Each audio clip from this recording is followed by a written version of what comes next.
All right. No. Technical difficulties. Oh, it sounds like it's fixed. Yeah. Are we good? Can everyone on Zoom hear me? Are they giving any reaction? Someone say good in the chat for Max. Good now. Okay, good. Is it cool if I take off my mask with everybody in the house? Okay. So, welcome to my defense. Thank you for coming. So, to start off, I'm going to structure it with kind of like an opening spiel, just to get some of the things that aren't something that y'all would probably prompt, and then I'll roll into some more specifics of what I'm doing, and then I'll kind of invite more of a conversation through. If y'all do not engage in the conversation, I'm very good at rambling, but I'm also going to warn you that I'm very good at rambling. So we'll start off. The way I think is most necessary is to kind of talk about like the intersectionality of my identity. And I'm kind of diluting it down to two major points, which is my queerness and my experience with disability.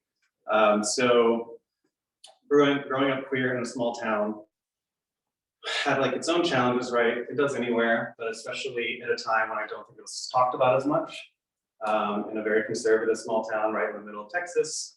And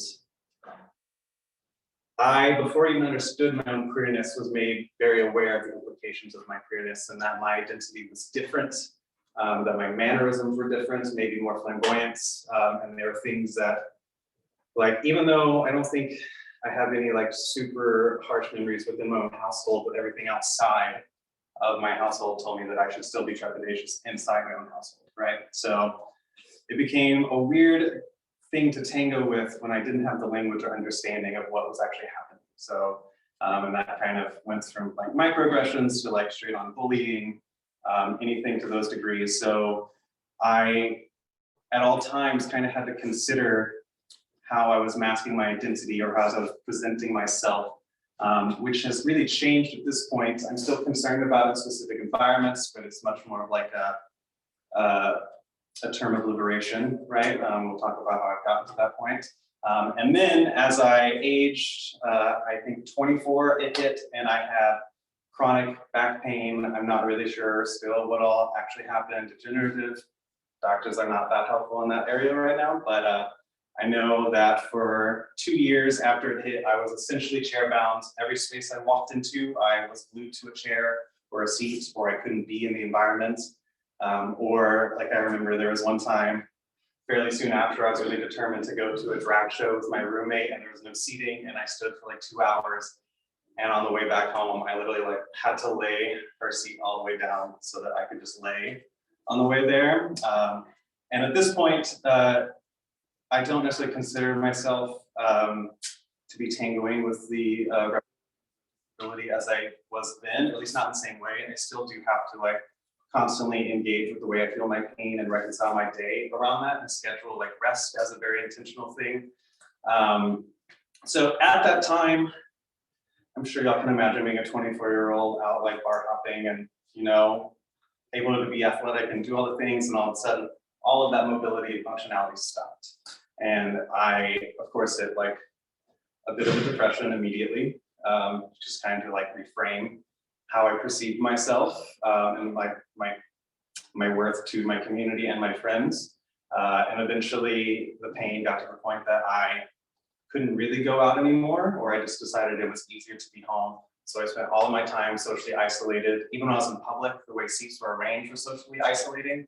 Like going to a bar, normally I'd be like on the side, and like there would be a mass of people on the other side doing their thing.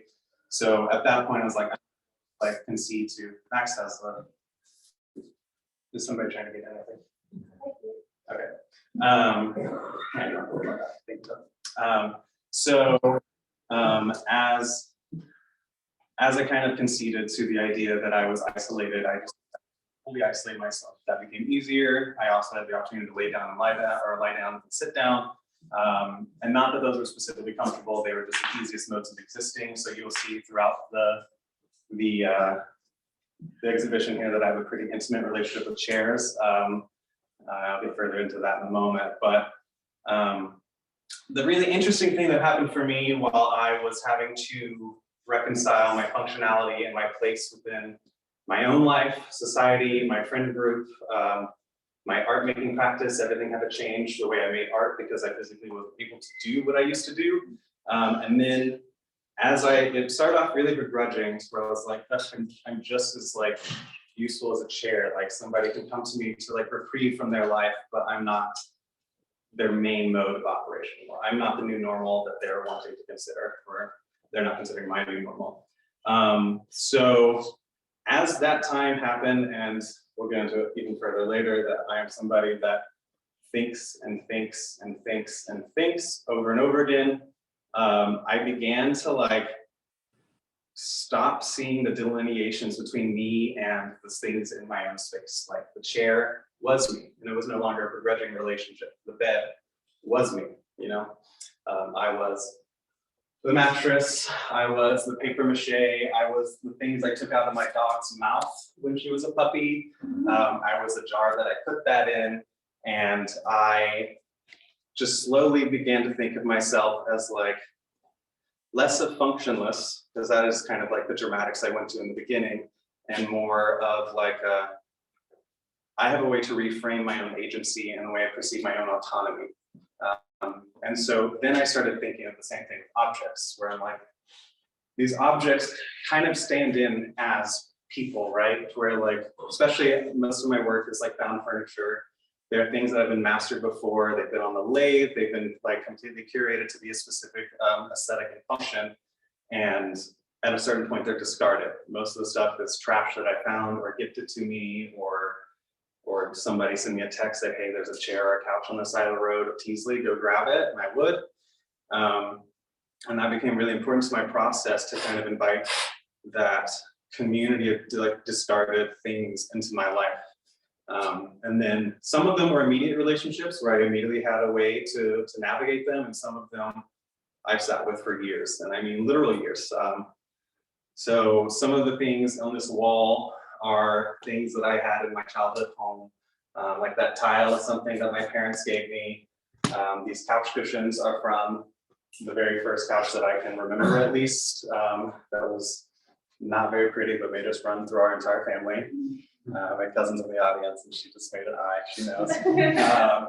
There is wallpaper in this piece over here from my first, well, maybe not my first home, but my most long-standing home. Same with the piece in the back. So things like that I've carried for a very long time, or I've been gifted from my parents after they've carried it for a long time. Me and my mom are both hard pressed to let go of things, so I'm thankful now for that. And then some of them I've gotten gifted as recent as like this was about like 8 months ago that Locke gave it to me, if you remember Locke. And then some of them I buy, specifically like a lot of the wood I bought, or they have been scrap wood that I found. But the way I buy is only for like hyper intentional. I do not buy things to sit around really anymore. I collect things to sit around, but I don't really go out and buy. So as I created this piece specifically, this is titled "We Told Two People." It's like a cheeky little thing about like kind of community and how it can amass with just like a rumor mill kind of going on, especially after having lived in small towns my entire life. And then it's also just kind of like the idea of community. So this is made up, I should have counted, but I didn't, probably of about like 20 individual pieces, somewhere around there, maybe 15 range, that I would show on their own, as well as breaking them apart to be pieces of a larger community identity. So that's kind of the way I'm beginning to think of community through my process. And that was only able for me to reframe the way I thought about queerness through my experience with disability. So since I got to have that opportunity to offer that to myself, I kind of now consider it somewhat of a mission to offer that to those around me. That like, you are not limited to the way you perceive yourself, you're not limited to the way that I perceive you, you're not limited to the way others do. And I think objects serve as a really good kind of stand-in for those metaphors, I guess. They serve as a metaphor. So like, without going too big into theory, because I don't want to bore everybody with straight theory talk, but like, the idea of like a chair and a table, we understand the relationship, but they truly only have that relationship because we perceived it for them, right? Like they are two different entities on their own. Their functionality is perceived by us. If we did not have that, then we would not, they would not be arranged the same way, right? So I don't know what that would look like. We'd all have to like reimagine the world together, which is kind of the whole point. But it's the same idea of people. Like I can iterate with each of you an infinite amount of ways. And that's kind of the way I allow myself to move through the world. I don't always have to be the hero. I don't have to be the crying shoulder, but I can be both of those things. You know, I can be the antagonist in one way and I can be very neutral in another. And the only thing that I have like to offer that to myself and you is just like the grace working with it, right?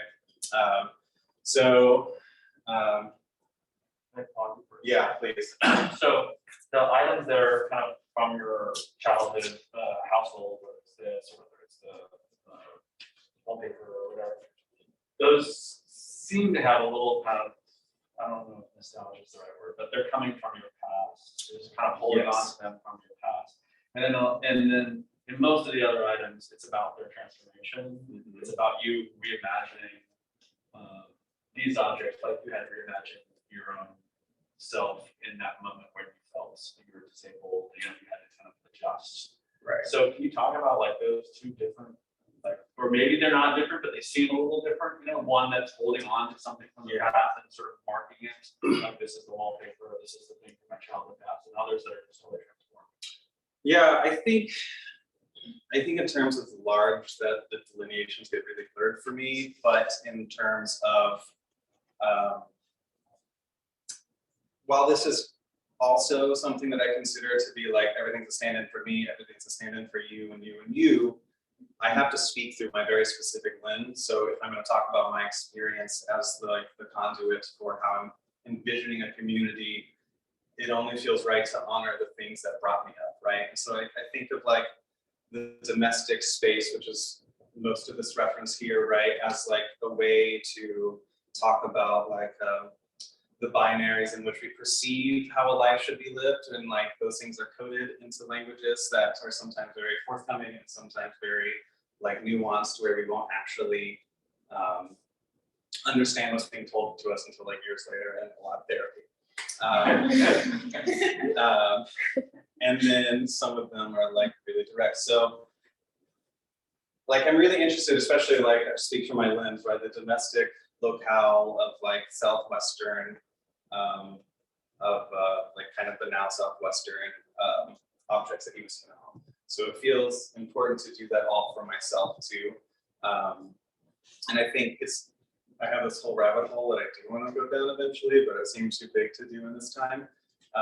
Is like thinking about how, it also might not be solvable, start there.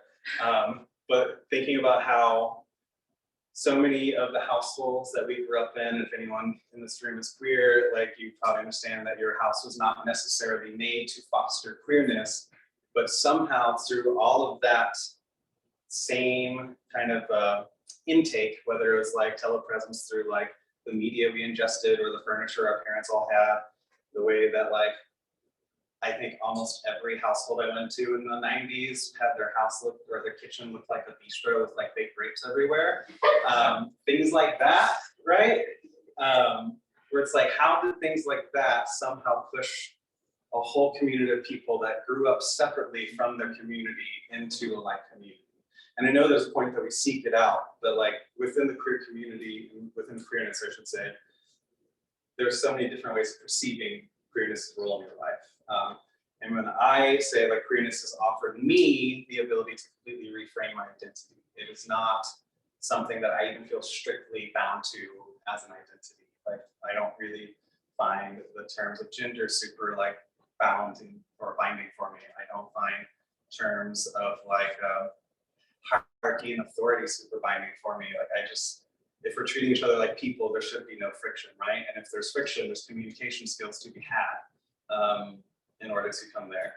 I'm about to get very therapy. So is that why the work is infinitely rearrangeable now? Yeah, so thank you for pointing that out. This work right here is this will probably never be iterated this way again. Every time I install something like this, I call them like community configurations, kind of at large, and they might all have their own individual titles each time I do them, but the idea is that like we are mutable and we're confident in our mutability, or at least that's what I strive for, and that like we can respond to the spaces around us to create like comfort for this, like the mass community. It's not just about the one person. It's not about the one piece being the star every time. I mean, there are certainly, like, I think moments where single pieces get to have their own highlights and others are maybe a little more muted, but that's kind of the point. And my experience of community, and especially through the data queer community, which has taught me a lot over the past 10 years, I think, I lost my train of thought. I think sometimes you need to be able to take a backseat, I guess. Like you have to have the mutability to know that your value does not diminish the moment that you're not in the center, right? And like to free yourself from like that concept of mastery that like you always have to show your skill set. You always have to like be valuable to the next person. As somebody that has like very directly been on both sides of that spectrum and like forced to be in different ways, this feels important to me to like equalize a playing field where like this is like an ongoing piece that I plan to show over and over again and like let different parts be what they are and they'll respond to the space around. And that's sort of like you talked about, like working against mastery a little bit, or like Yeah. things be, messy or grungy. Yes, yeah, and I'm on Zoom, y'all can't really see, but I'm sure if you're on Zoom, you've maybe seen my stuff online before. But a lot of the way I make is very quick, it's dirty, it's fast, and that's really important to me to like let my hand play the mark, let that like the way I've learned to move through the world and be intuitive is really important to me because I truly just kind of, I study a lot, I think a lot. I think about how it's like to be a human, I think about aesthetics, I think about theories, and then I try to like wipe it all away and just let myself act intuitively. And so I do the same thing with my art practice where I was a very traditional like formalist for a very long time. So now formalism doesn't really play a role in my work other than it is the way to like engage visually, right? And it's an itch you need scratch too, don't get me wrong. I love formalism still, but it's so much more, like if I was only doing paintings like this all the time, I would be very bored a lot. Like it just wouldn't work in my head. So instead I think of like mobile things that I can move around and constantly re-engage. It's important to use the found materials and the found furniture because it's constantly adding new ways of problem solving into the mix, right? Like I'm constantly trying to find new ways to perceive, new ways to learn, and I invite it in my own practice as much as possible. Because I do kind of view, possibly to a fault, of like resolution as like stagnation. Like once something feels good, where does it go from there, right? So I offer everything I make kind of the opportunity to be something else. Even these larger pieces, which would be more tricky to do something than like this, right? This is infinite possibilities. These are still very welcome to change in their iterations, their experience. I was like tweaking this chair piece right here up until like the very end and like responding to the sites, right? Like I added this orange very last minute. So I was like, color scheme wise, it made sense. I feel like I needed more color over here for the sake of the show so it could respond to its environment. It also is like from y'all's vantage point, you can bounce the orange from there to the orange of that back wall piece. So when I'm installing, I'm very considering like the politics of space and how like we would ultimately move and like that.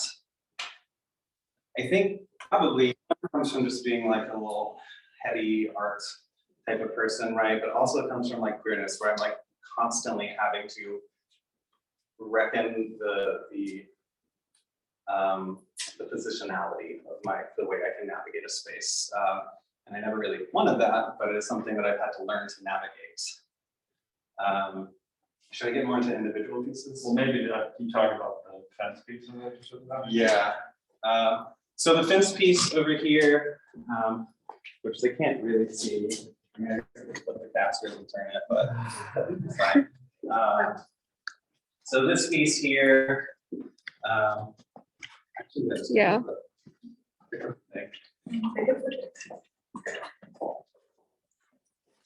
This piece here, a ruse, not a rose, nor a rise, is a piece that's like once found fence from my landlord doing things and leaving scraps behind. So thank you, landlord.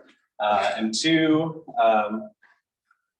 I knew that I wanted something like large, and I was trying to think of the way that I could like blur the lines between sculpture and painting more, I don't know, with a bit less friction. Because I feel like I still look at that wall over there that we were paying attention to earlier as like a painting, but I think it's very easy for people to not make that connection. And it's not up to me if people do or not, it doesn't really bother me. This piece is very much like I found an object that has a flat enough surface to be treated like a painting substrate. And then I really just reacted very intuitively. It just happens very fast for me. Again, I wasn't trying to make the best painting you've ever seen. I was not the goal. It kind of never is the goal. It's more, is it alluring enough to engage you with the thought? And the thought of this one is actually kind of to be like a large object that is almost to be ignored. A fence implies secrecy, it implies keeping out, but I pointed it in the gallery as a way to kind of welcome the viewer in. It maybe implies a bit of secrecy based on like just like obstructing vision, but it completely denies it as like you're walking around. And as you walk around, there is the wooden structure like a stage prop, right? Like and the casters to kind of add to that mobility, that idea of like a mobile set design. And the way, like in my head, I'm thinking like you have to recognize this as a painting and an object, and then the stage design like starts to speak about like the suspension of disbelief and the way that like we can reframe the way that we see the objects and materials around us. And so it's kind of in my head, I'm trying to think of it as like a piece that subverts itself at like every step to claim an identity, right?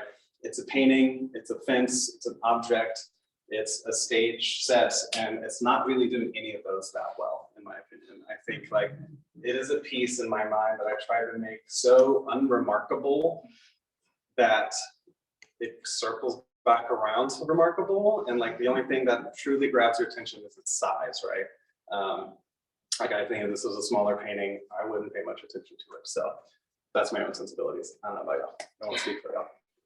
When you talk about like the stability of things or the mobility of the things as relationship to your personal history. Because some of these are like tethered to the wall, casters, this is like cinder block, this feels active, like the fall over. Yeah, it's a great question. I think in some moments, yes. The mobility of this one was much more to think about like the malleability of like reality, right? Like the malleability of like boundaries that are placed in front of us.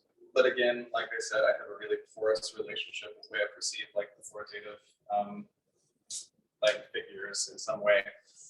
And then like this piece, this is tethered to the wall for like a very specific reason where I'm talking about like the orientation. So like, let's say this chair shape is like a character, right? What's kind of the intention? Maybe it's standing for me, maybe it's standing for you. But I'm thinking of it in terms of like, this is completely aware of all of its boundaries and its barriers. It has an elevated floor that kind of like signifies it. It's also kind of like a little runway. So I find that fun in terms of like queerness. It's completely tethered to the wall just by a wire, like it is on hinges. Without this wire, it completely falls. And that feels really important to me. And I put a light on the screw eye for that same reason, to kind of talk about like the wall's role in the support of this. So this piece is hyper aware of the boundaries. It's also called popcorn ceiling visions, which alludes to a very funny story where I tried to stare at popcorn ceiling when I was a child for a long time in the dark. him to hallucinate. It did not work. It was very funny. Yeah, side note, it was very funny because I was doing it upstairs above the garage, and as it was happening, I think my dad came in the garage, so I just saw a flash of light, but I like for like a split second really thought like, oh my God, it's happening. Just my dad. Still wonderful, but it was a really funny moment. So this is like a piece where I'm thinking about like, if we can be aware of the ways that we delineate ourselves and the boundaries we give ourselves, the boundaries placed upon us, or if I can do these things more so, I have more mobility to move around them. So this is kind of like an awareness of positionality. It also felt important as like a small note to make the wall feel like a feature of the speech, just because in the early days of like the antique trade, people would like go take walls and they would gather objects to give context to the walls. So that felt important to me, and it was also a very messy history that I'm not about to go on a history lesson right now. We'll talk about it later. I'll share that article with you too. So that's just like a small nod to like research, right? A lot of this just like not to the research and theories that I've done, but I don't think the viewer ever has to understand the theories that I'm doing in order to experience the pieces. If you know the theories of like simulacrum, materiality, yada yada, you might be able to have more of like your own personal gimmick with it. But overall, I don't want it to be something that is inaccessible. I'm truly trying to think of this as a way to blend my own needs with my relationship with making, and like an invitation to everybody to think of a community together that is not married to the boundaries that we perceive delineating us. Here's some questions. We talk about Oh, thank you. Yeah. Yeah, I almost, so many people were around it. So the flag piece is kind of like my declaration of the community itself. Like at its core, it is taking images of that whole wall of objects over there. And I've reiterated that, I don't know how many times in boutique spaces and my own studio and in here. I'm taking images of it and then using the heal tool specifically to make those marks, because I'm thinking about like the way I used to perceive my queerness as something that needed to be healed. So it's like a bit of like a cheekiness in the way that I like now don't perceive it that way, obviously, but like to like nod back to the way that I used to experience myself, and then pattern into a traditional kind of flag design. That's very subtle because of the density of mark making, but I didn't really want it to be super heavy-handed. So it felt important to make a flag that uses imagery of the things directly into the show in order, if those are direct stand-ins for all of us in the community that I'm imagining, then I also felt it important to put the images of these stand-ins for us directly onto a flag and show it alongside within the same space. It's also like a fun theoretical way for me to like talk about like how far can you remove something from its source while it maintains its original identity. And I think that's also kind of just important in general to mention, like, even though I'm like liberating things from their original identities, I'm never trying to scrub the history of their identities. It is important in how they've gotten to where they are. And then I put originally there was an eagle on top, but I felt like thematically that wasn't the move. And so I put a chair leg because that felt obviously much more pertinent to my process. I think there's like 15 chairs in the show, individual chairs, like chairs. If you want to know about the history of chairs, talk to me after. I'm not doing that right now. Let's see. Y'all are welcome to ask me questions on Zoom as well, by the way. So this piece right here, we'll just while I'm cycling through pieces. This one is side hook for wrestlers, and it'll be hard to show on the camera, so I won't really worry about it visually or audibly describe it for you. Is a window I found on the side of the road that I then took apart and then got plywood. This side is just painted with white house paint and has a glove on this side, a rubber like paint glove. And then on this side, there is wooden fabric that I found. It's like wood print fabric that I stretched over the wood, just because one, I like those layers of absurdity, and two, like, again, the like layers of like disbelief that can be suspended and like kind of like the campy quality. And then on this side, right on the same seam, the glove transitions to a t-shirt sleeve. So this piece, Science for Wrestlers, is speaking about like, it's like the same object, two perspectives, very different material treatments, and also completely visible through. So like, it's not actually anything different other than I'm able to see what's behind me more than me, right? So we're getting to a lens at each other's environments, but not at our own. If we're like focusing on this barrier between us.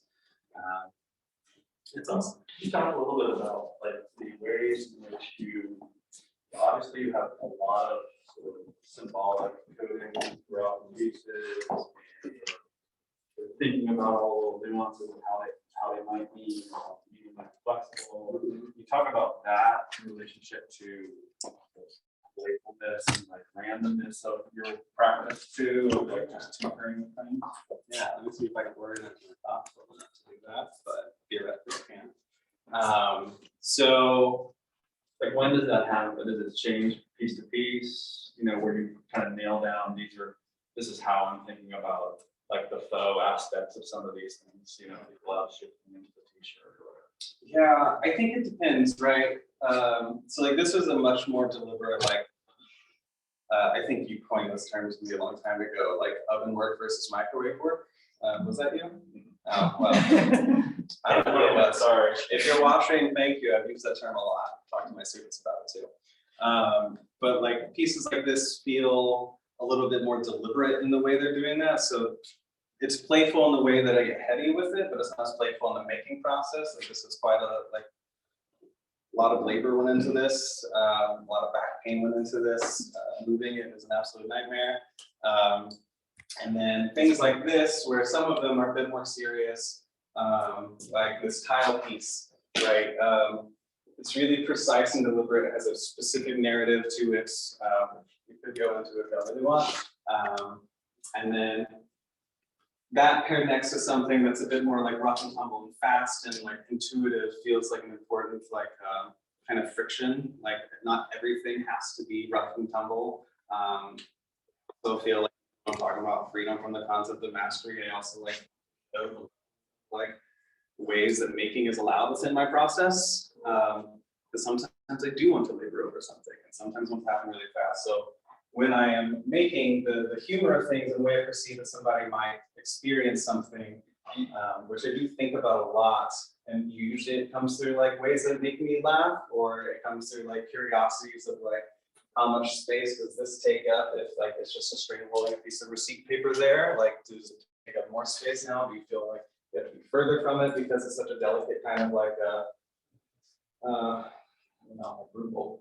Rube Goldberg-esque thing? And then a lot of it comes in through installation, where I'm just like beginning to make things like this piece I never really associated with this piece until I was installing. I did this first, and I was like, well, that's now funny to me that like this references a door kind of doorknob thing, and I'm going to pair it right next to like a functionless door, right? It's like it's changing what happens when you do it this way. Like when you have these distinct ones, you have a kind of narrative that you're thinking about, or that has emerged through making or whatever. That is sort of naming certain things that you talk about them in certain ways, yes, right?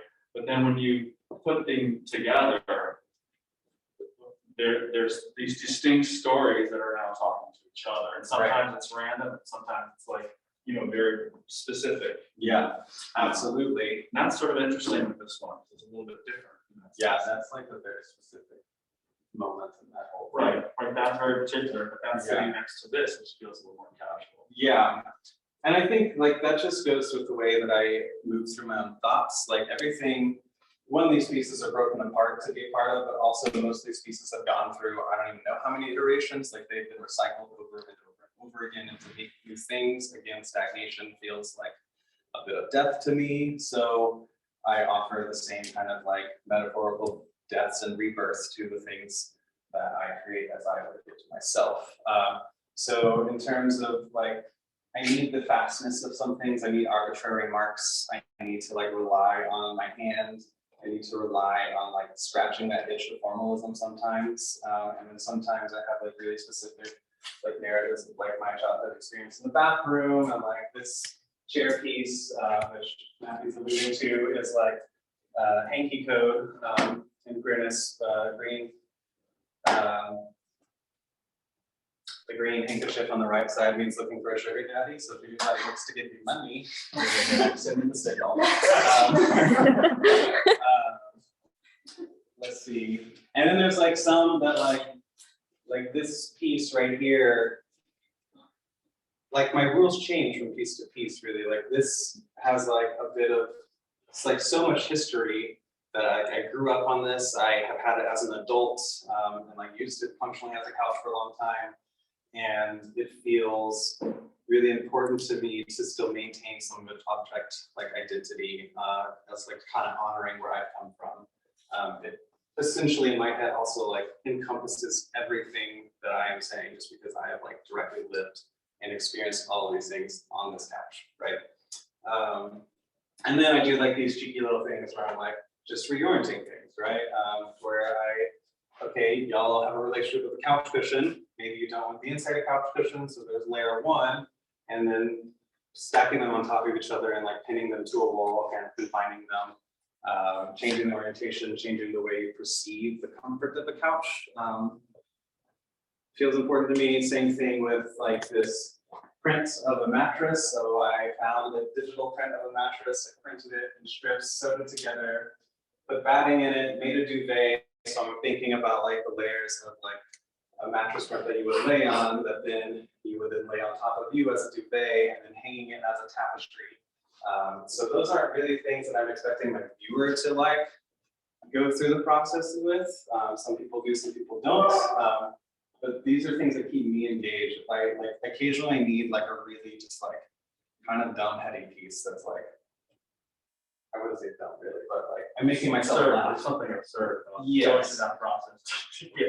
Pattern of that. Yes, yeah, absolutely. And that was like a labor's piece as well, even though it's like probably one of the quietest pieces in here, you know, it's so large. It's the only reason I think it captures a lot of attention.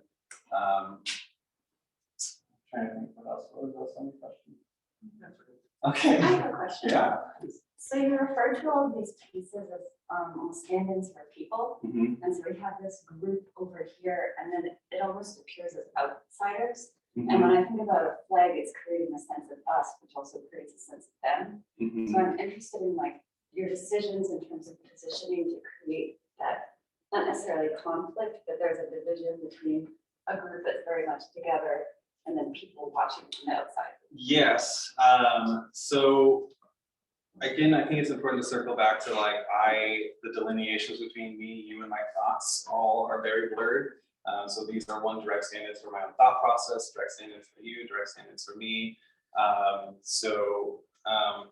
This is one piece that like, think almost like a parade, or like even better, like an audience for a parade, and y'all would be the parade. I think of it in terms of like coming out. So like this is a piece that is being witnessed. So the original term coming out did not start with coming out of the closet. It started with going out to the balls and being witnessed by your community for the first time, where you are now invited to the community just by being witnessed. So it's like a contract that you're signing just by being here, saying like, I'm a part of this, right? And maybe that's a bit of tricking y'all into my community. I'll go. But it feels important. So like on one hand, that piece specifically, the chair piece that's tethered by the wire, is the piece being witnessed, right? It is also the piece that feels separate, like is the stand-in for me. While I truly believe in community like this, I often feel very separate as well. Like I can't, complex. I am both and everything at once. Like I reserve the right for all of us to identify in multitudes, so it feels important that like every identity here is interchangeable.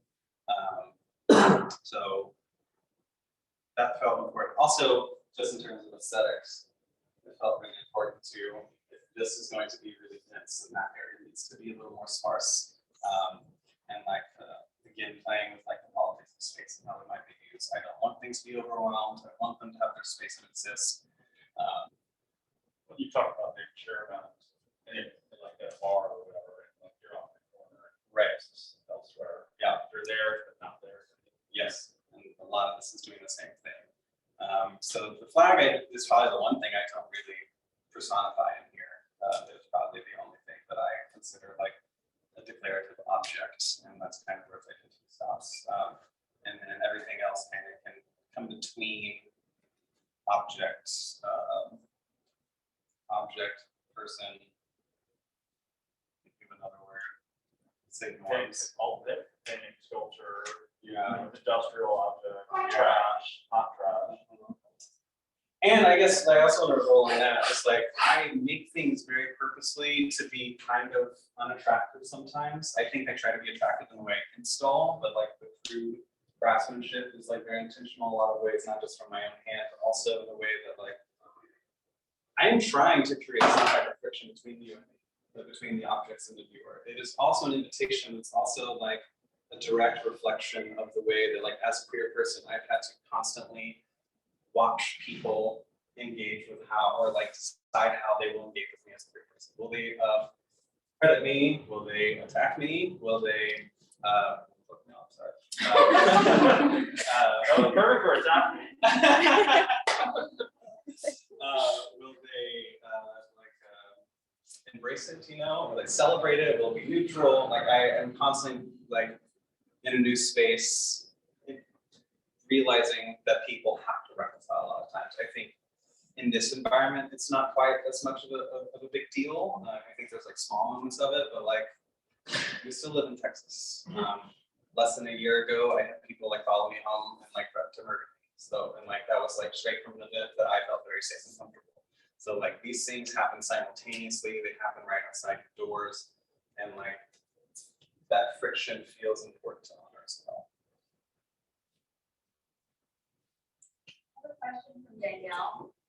She says, I know this piece is about community, talking about them directly behind you. And I'm sure it's inspired by people in your life. Did any of the elements in the work change as your relationship may have changed with the person or inspiration of the source? I don't know if I like super directly reference any specific person to these things. I think there's maybe some of the memories that are attached to them, like the couch cushions that might stand in for some people vaguely. I think more so the things change in the ways that I perceive myself.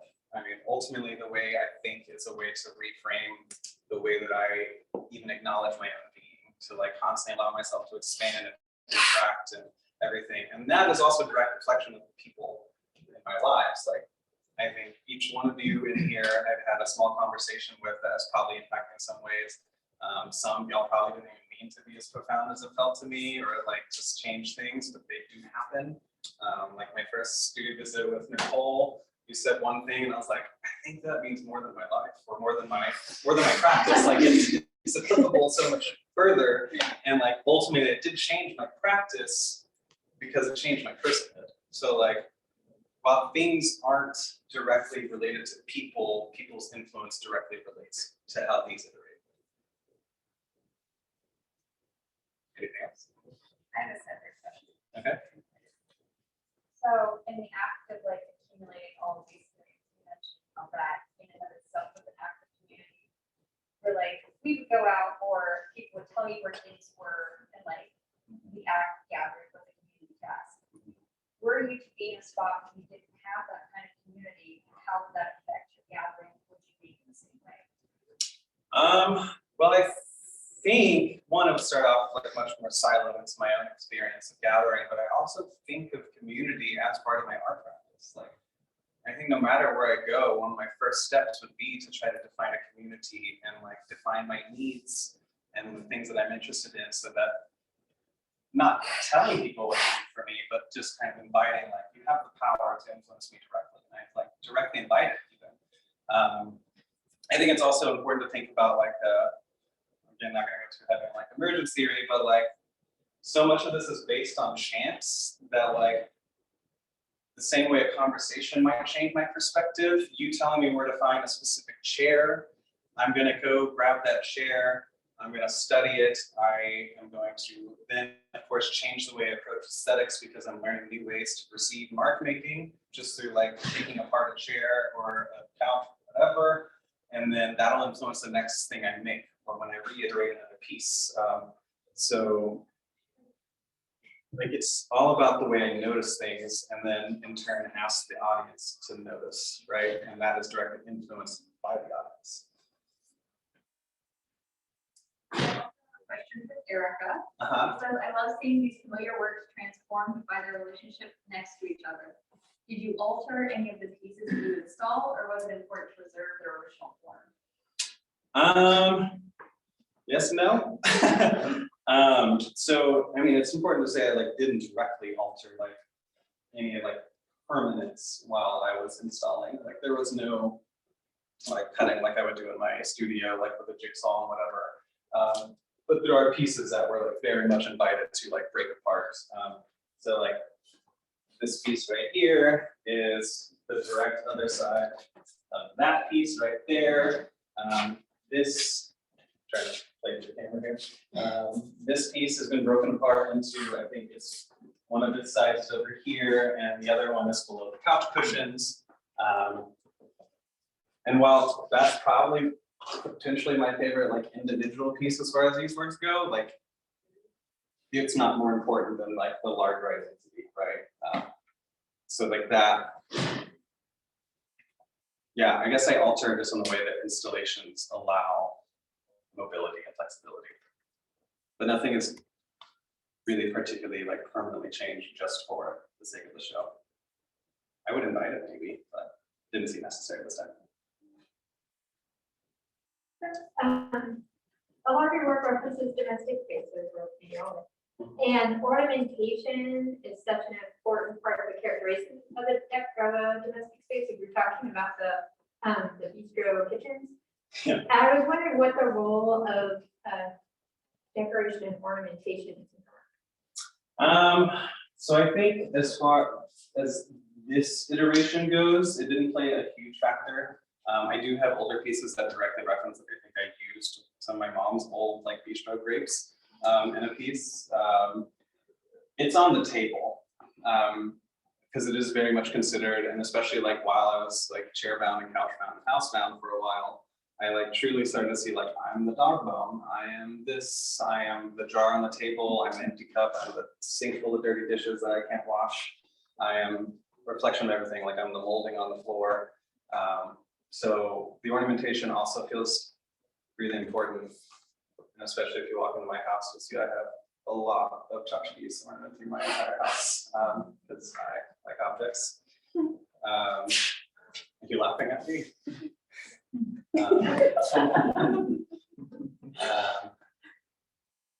What else? Did I answer it well enough, actually? It's fine, it's your answer. Okay.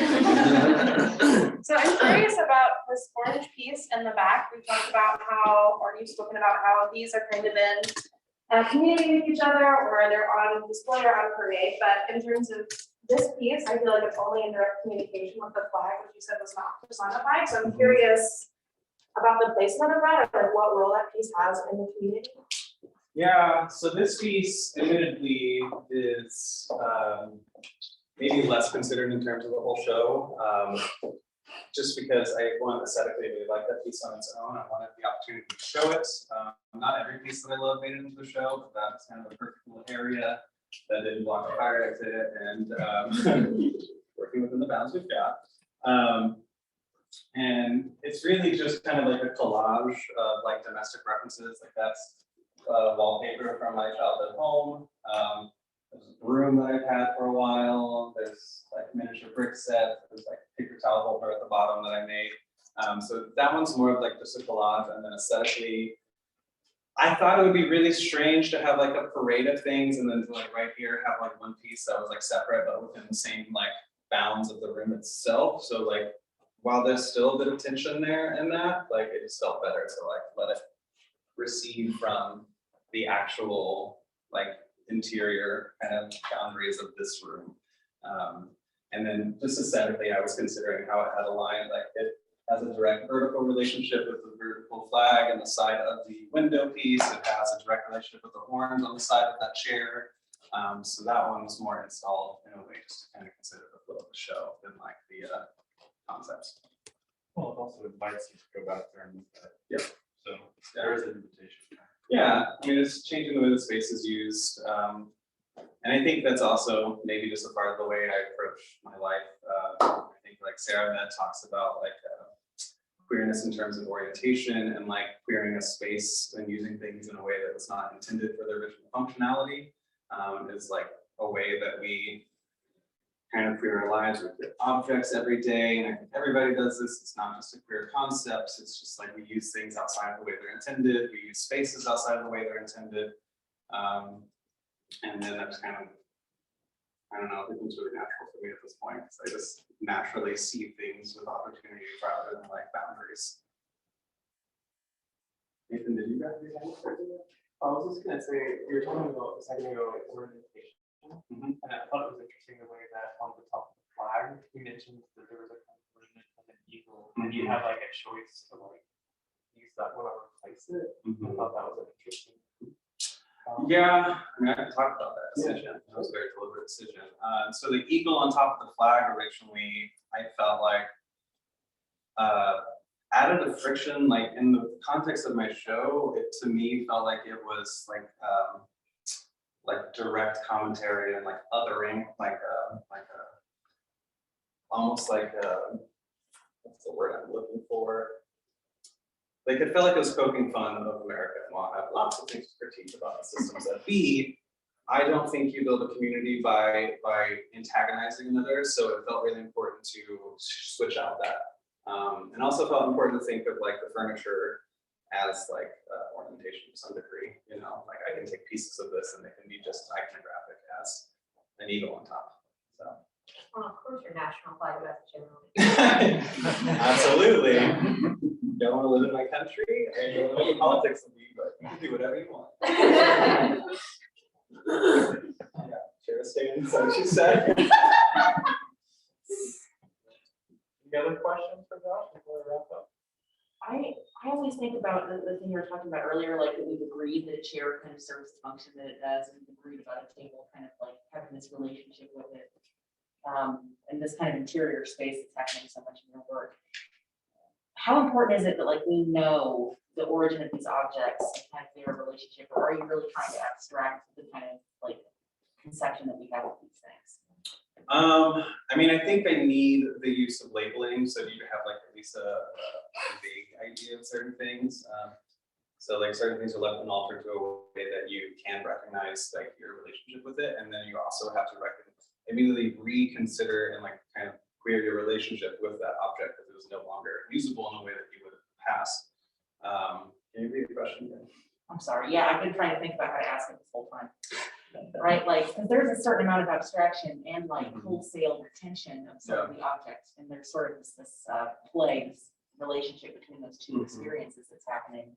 And like what I'm wondering is like, do they have to exist together, or is one kind of satisfying the desire to clear it more than the other, so to speak? I wouldn't say one's satisfying more than the other. I think abstraction is my natural language where I come from. I started as an abstract painter. Well, actually, I started as a figure into abstract painting, and then started using like object references in my paintings to abstract, to make abstract forms, right? And then eventually that led into, well, if I'm just referencing like a chair or a pipe or whatever, I'm going to just use the chair or a pipe or whatever. So while these are objects, they're very much the direct representation of the painting works that I would be doing had this been like a large painting. So the abstraction itself is really just the way that I engage. That's like the puzzle solving in my head, right? It's not any better or more satisfying to me than things that are more attached to their object to it. It just depends on the day that I'm making. Last question. I have a question. Yeah.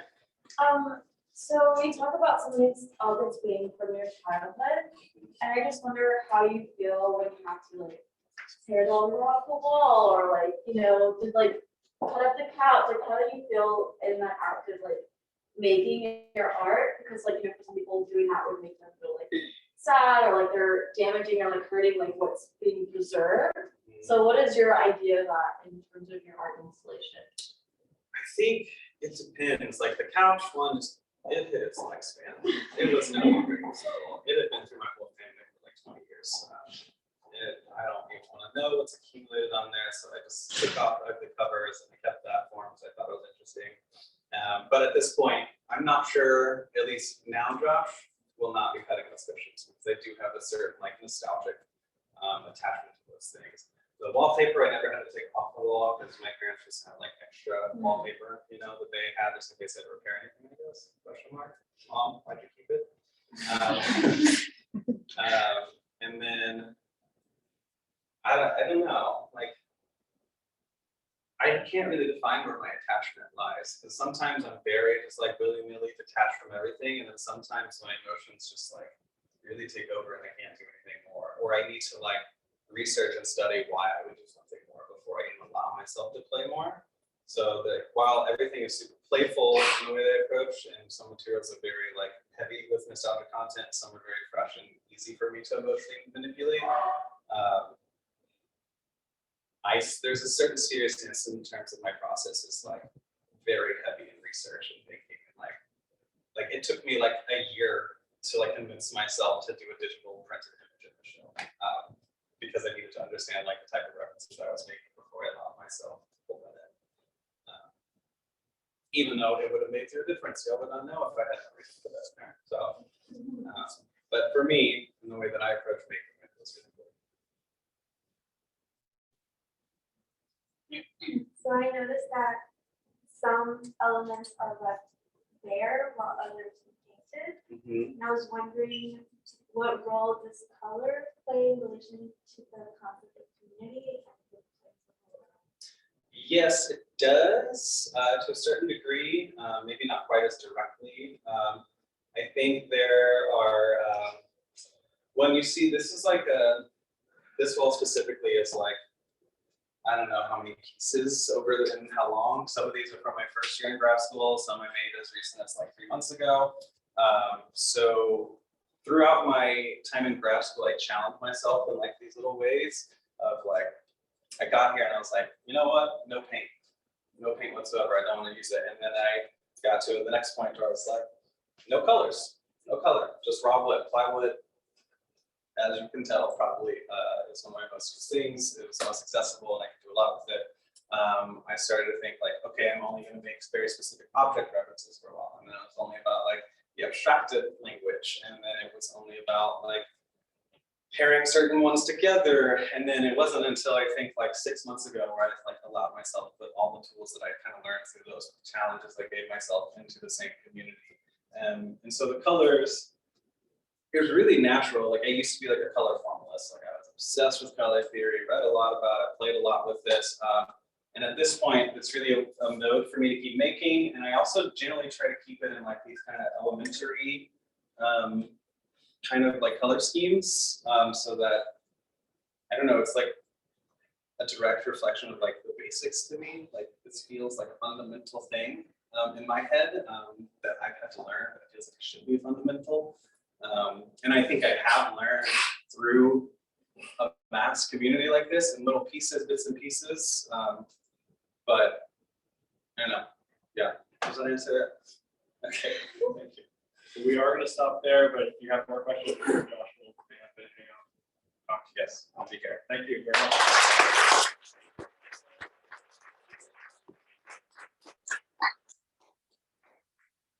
Okay, I'm gonna end it.